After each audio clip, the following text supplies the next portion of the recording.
Chapter 1 The Little Mermaid. Far out in the ocean, the water is blue and clear. White sands cover the bottom of the sea.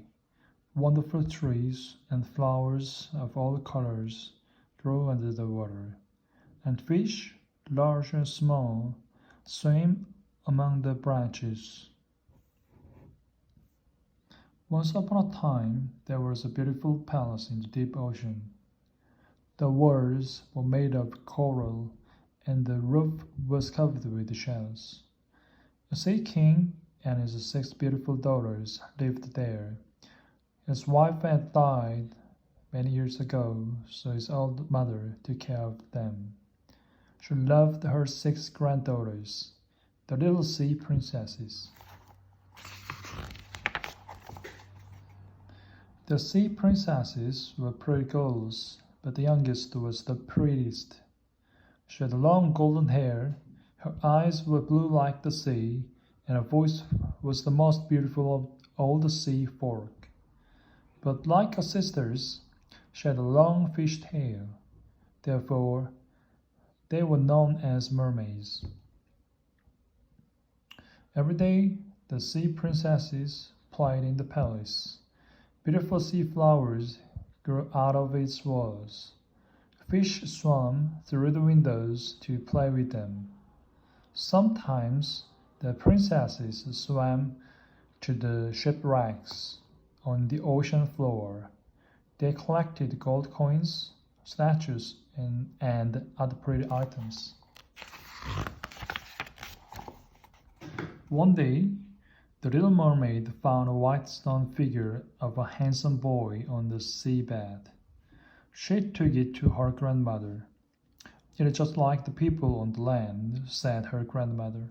"Really?" said the little mermaid. "They must be beautiful. I want to see them." She placed the stone figure in the middle of her garden. She planted the pretty flowers around it. The little mermaid loved to hear the stories about the world above the sea. She was a curious girl. Her old grandmother told her about the people, the ships, and the cities. But most of all, she liked the stories about the perfumed flowers. She also liked the stories about the flying fish called birds. She often looked up through the dark waters. Sometimes she could just see the moon and stars.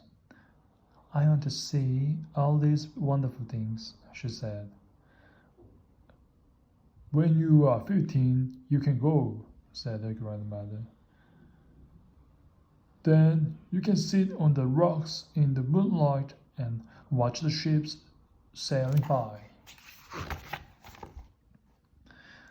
When each sister turned 15, they swam to the surface of the water. Then they returned to tell the others about their adventures. The youngest sister always loved to hear their stories the most. "Oh, I want to be 15, she said. "I'd love to see the world above the sea. I'd love to see the people, the flowers, and the flying fish." At last, her 15th birthday arrived. "Come, let me dress you like your sisters," said her grandmother. She put pearls around the little mermaid's neck, and she combed her long golden hair. Finally, she put white lilies on her hair. "Why must I wear these white lilies?" she asked. "I really wanted red flowers from my garden." "They represent royalty," said her grandmother. "You are a princess and must wear them. Now you look beautiful. You can go." "I will, grandmother," she called.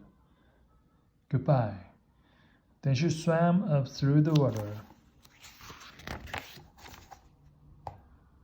The sun was setting when the little mermaid reached the surface of the water.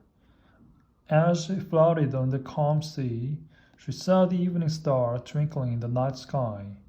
She breathed in the cool, fresh air. Then she sat on the large rock.